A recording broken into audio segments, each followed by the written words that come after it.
நர்வோடைய damage அங்கே ஏற்படக்கூடிய அந்த எலும்புகளுக்குள்ளே அது இந்த நரம்பு புகுந்து வரும்போது அங்கே தேய்மானம் ஸ்பாண்டிலோசிஸ் இருக்கும் பொழுதும் இல்லைனா அங்கே இருக்கக்கூடிய கம்ப்ரெஷன் டிஸ்க் பல்ஜ் காரணமாக இந்த நரம்புகளுக்கு போதுமான இந்த நரம்புகளுக்குள்ள மைலின் அப்படின்ற அந்த ஸ்ட்ரென்த் கம்மியாயிட்டே வரும். ஸோ இது எல்லாம் தான் ஓவராலாக இந்த ஸ்கியாட்டிகா பெயினுக்கான கம்ப்ளீட்டான ரீசன்.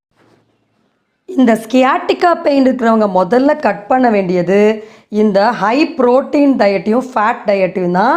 சற்று யோசிச்சு பாருங்கள், அன்றைக்கி வயலில் வேலை செஞ்சவங்க என்ன ப்ரோட்டீன் எடுத்தாங்க, என்ன டயட் எடுத்தாங்க.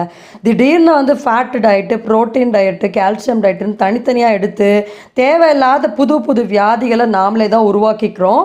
ஸோ அப்போ இதெல்லாம் விட்டுட்டு எளிமையாக செரிமானம் ஆகிற மாதிரி தான் நம்ம உணவை எடுத்துக்கணும். நம்ம ஒவ்வொரு பகுதியிலும் சொல்கிற மாதிரி ப்ரோபயோட்டிக் உணவுகள் தான், நீராகாரம் சம்பந்தப்பட்ட உணவுகள் தான் நம் நோய் தீர்க்கும் மறுமருந்து. அப்போ இந்த பிரச்சனை